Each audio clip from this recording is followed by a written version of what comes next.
از کسی درس گرفتن در کار که دستاوردهایش تبعیدی لد است. من هم از دیگران درس میگیرم. آنها را همین خیل انتخاب میکنم. من همین خیل انتخاب میکنم. اگر دانش‌های کسب برای موفق شدنش کمک کرده باشد، من رفته از او درس میگیرم. اما اگر طرز درسدهی و طرز زندگی او گوناگون باشد، من پیش او نمیروم. اگر درباره درست تشکیل کردن محیط خود گپ زنیم، نگاه کنید. مثلا ما دوستانی زیادیم. ولی دوستی داریم که ما رو قفو میکشد و ما با او خوب و دیرباز دوستیم. در این حالت باید چیکار کنیم؟ او انسانی خوب است. من چون این حالت را دیدم. من شاهد گشتم. خویشاوندان، دوستان، من این را سر گذراندم. همان محیطی را انتخاب کنید که آنجا شما رشد می‌یابید. سپس بعد یک چند مدت از محیط پیشینه‌تان 40% سوی شما جلب می‌شوند. پس از دیدن دستاوردهای شما، اما 60% سوی شما جلب نمی‌شوند. زیرا همین راه را انتخاب می‌کنند. شما هیچ کار کردن نمی‌توانید. و برای این مبارزه بردن در کار نیست. در کار نیست. شما خدا نیستید که تقدیرشان را دیگر کنید. آنها خودشان همین راه را انتخاب کردند. من همین خیل کردم. من بارها همین خیل کردم. ببینید، شما به باغچه بچگان رفتید. آنجا محیطی معینی بود. بعد به مکتب میانه رفتید. همه آن کودکان باغچه با شما به یک مکتب میانه نرفتند. بعد شما به مکتب عالی رفتید. اما همه همصنفانتان به همان دانشگاه شما نرفتند. مگر این نشانه آن است که شما به دوستانتان خیانت کردید؟ نه، این نتیجه آن است که شما به وای رسیدید. نتیجه بلاغت است. من بعد فهمیدم که همین زنجیره را جامعه ساخته است. ما دانشگاه را ختم کرده برای کریره ساختن می رویم، درست؟ اما متاسفانه آدمان دوام آن را عاقلانه نمی کنند. من آن را باز 10 بار تکرار کردم. انا برای چی من موفق شدم؟ من آن را باز 10 بار تکرار کردم. همین زنجیره را. من درک کردم که این محیط به من هیچ چیز نمی آموزاند. این محیط مرا به قوت نمی گرداند. میدانید، در کتابی خواندم که 1 میلیاردر چنین مصلحت داده است. این هنوز سال 2000 بود. من روسی را به زور میفهمیدم. چنین نوشته شده بود: اگر در حجره یگان آدمی با عقل باشد، از او آموز. حجره یعنی محیط کس. اگر در حجره از همه با عقل ترین تو باشی، از آن حجره بیرو. من این را سالهای 2000 خوانده بودم و فهمیدم یعنی اگر از این محیط هیچ چیز گرفتن نمیتوانی، بهترش بیرو، چون که تو متکبر میشوی. تو خودت را به مثل میشماری. این چی در کار؟ بهترش بیرو. من همیشه همین خیل کردم. برای چی؟ در اقیانوس آب بیشتر است یا در دریا؟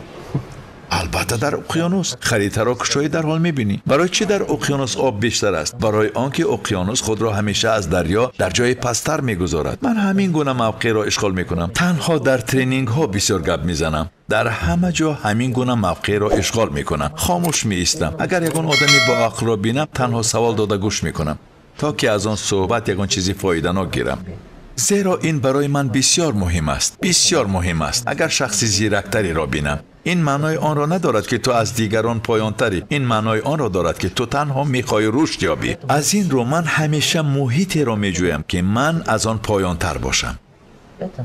انتخاب من همین گونه است. شاید برای بعضی ها در بین همه بهترین بودن گواراتر باشد. من این را پیشقدمی در زندان می نامم. من پسیخولوگ، روانشناسم. در زندان همین خیل می کنند اگر کسی از تو بقوتر باشد، او را شکستن در کار تا در قیاس همه ضعیفان تو قوی تر نمایی. هرچند میانی آنها شاید از تو قوی تری باشد، درست؟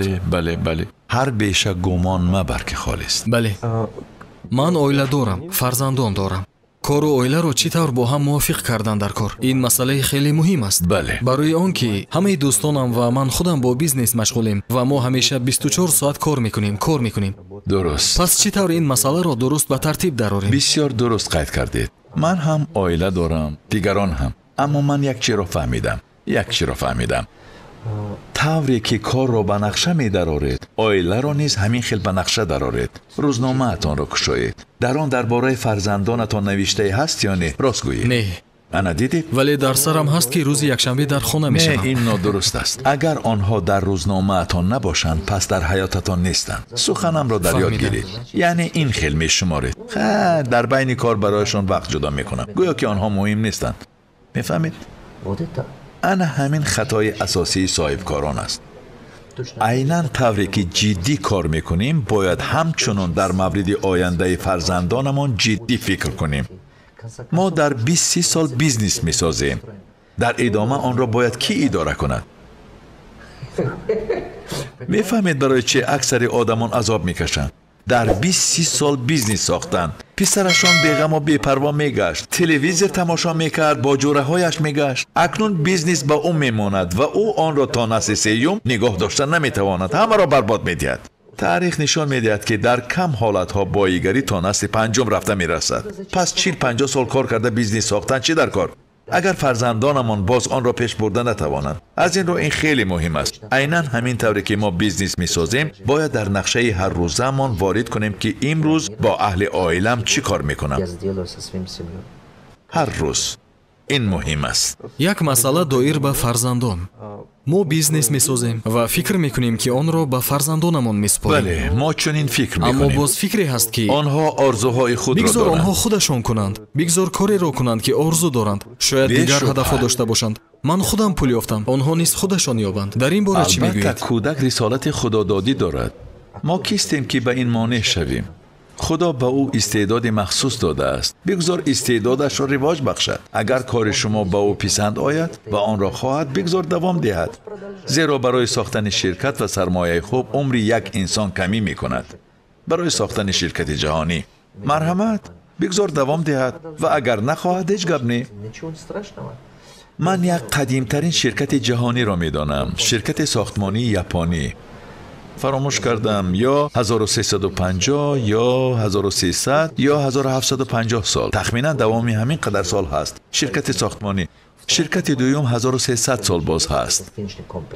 مجموعه مهمانخانه ها الکی 49 بار به کلانترین فرزند میراث مانده است. آن هم در ژاپن. یعنی ممکن است. من یک دوستی ترک دارم در ترکیه. اون مهمانخانه 5 ستاره دار و 3 ستاره دار دارد. 25 و 27 مهمانخانه دارد. اون میلیاردر است.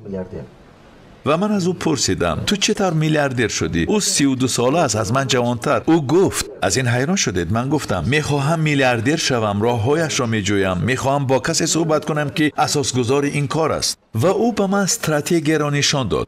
او گفت که پدری بابا کلانم مهمانخانه 5 حجره دار ساخته است و بعد بابا کلانم آن را 12 حجره دار کرده است. بابایم باشد 2 یا 3 مهمانخانه ساخته است. پدرم 5 مهمانخانه تأسیس داده است و از 5 من 25 یا 27 مهمانخانه بنیاد کردم. میبینید که زنجیره چقدر مهم است. این خیلی عالی است. برای چی راکفلر این زنجیره را نگاه داشته میتواند؟ چون که آنها راه و طرز این کار را فهمیدند. چرا ما نکنیم؟ من نمیخواهم که فرزندانم مثل من از نال سر کنند. من از پایان زور زده بالا برآمدم. میفهمید؟ من قریب 10-15 سال عمرم را برای کمی نام برآوردن، مناسبت، شناسایی صرف کردم. این خیلی وزنین است. وقتی از نال سر میکنی به این نه همه تاب میآرند. خلاصه فرزندان را همچون شخصیتی قوی تربیت کردن در کار. بله. تا تاب‌آور باشند. البته در این باره همه فکر شخصی خود را دارد، اما همه راهش را خودش انتخاب میکند.